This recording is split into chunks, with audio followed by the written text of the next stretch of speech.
You know, I am always on the quest. I'm looking for the best brisket in Texas. I'm looking for the best chowder in New England, the best tacos in San Diego. So when I come to Atlanta, Georgia, I'm looking for the bomb biscuits. And these biscuits are still a down-home hit since I found this joint back in 2015. This is Buttermilk Kitchen. Chicken and waffles up. Buttermilk Kitchen is just the best place to come for a unique Southern breakfast. Hash bowl with eggs? You want to think you could cook like that. It is delicious. It's better than you can make at home. Grit bowl. Guy could not have made a better choice. Basically, the food's divine. The chef behind the divine is Chef Suzanne Vasethin, and this joint's all about scratch-made Southern staples. We make our own buttermilk, make our own butter. Okay. So you make your own butter also? We do. Job rolls, quiet, please. All right, let's get an update. I told you when I left, things are gonna blow up, Yep, you did. right? And I don't think you really were believing me at that point. wasn't ready. You kind of gave me a little, Yeah. Chicken biscuit. I like the chicken biscuit. That's my favorite. biscuit time. So we're gonna start with AP flour, sugar, baking powder, salt. Mix the dry ingredients, add the butter, buttermilk. Okay, Are we just pinching them off on the side like this? absolutely. Oven, 350, about 30 minutes. We brush them at the very end with melted butter.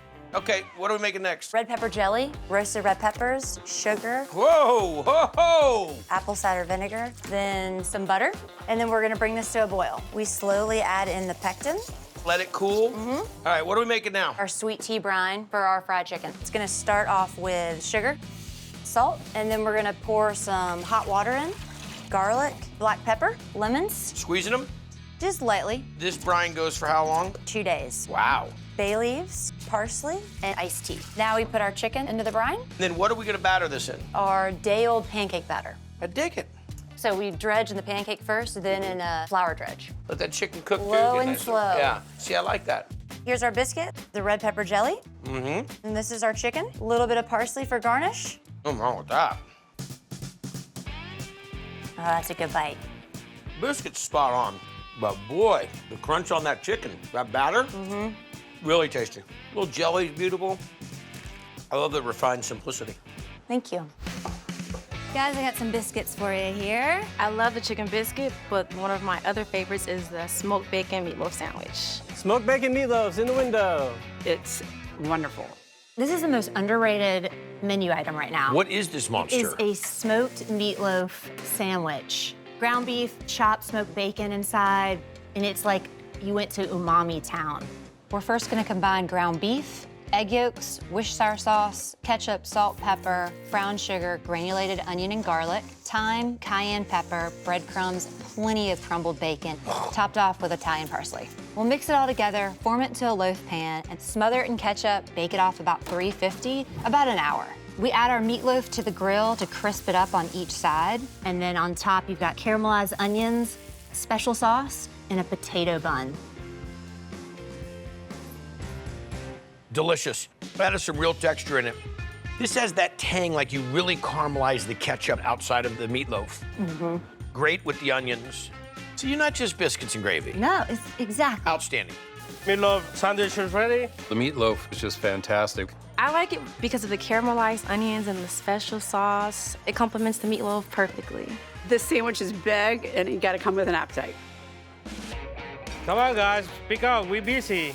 So tell me what you've been doing. Give me some update. We took over the building behind us, so we're gonna do an event space back there. They have redone a lot in here. Here is your smoked bacon meatloaf sandwich. She is a phenomenal cook. There's nothing else in Atlanta like it. French toast up. Good Southern food meets Southern hospitality. We love it. Hash roll in the window.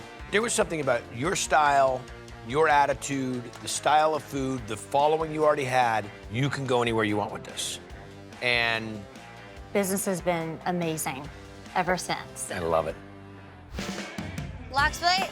What are we making now? Our lox plate. So this is the cure that we make, and we're gonna put this on top of our fish. What kind of fish?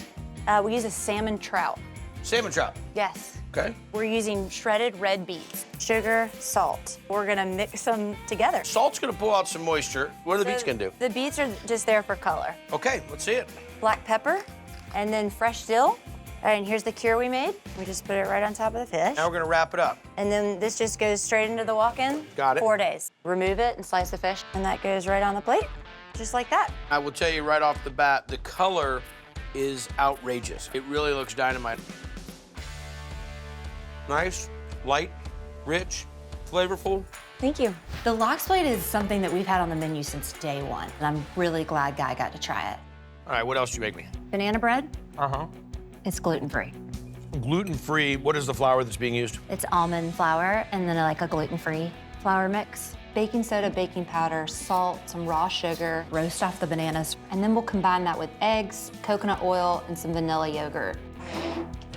And then we'll mix that into all of our dry ingredients and then pour that into mini loaf tins and bake it off at 350 for about 15 to 20 minutes. It's espresso chocolate ganache. We make our ganache by first heating almond milk with espresso. We'll let that simmer about 5 to 6 minutes, strain it, add in our chocolate chips, and melt that all together. And it's not over bananaed. You know what I'm saying? Yeah.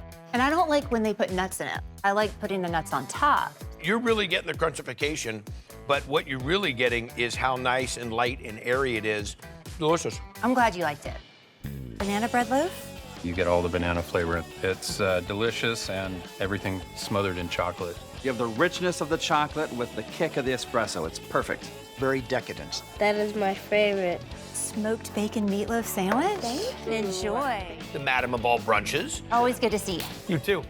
The real deal.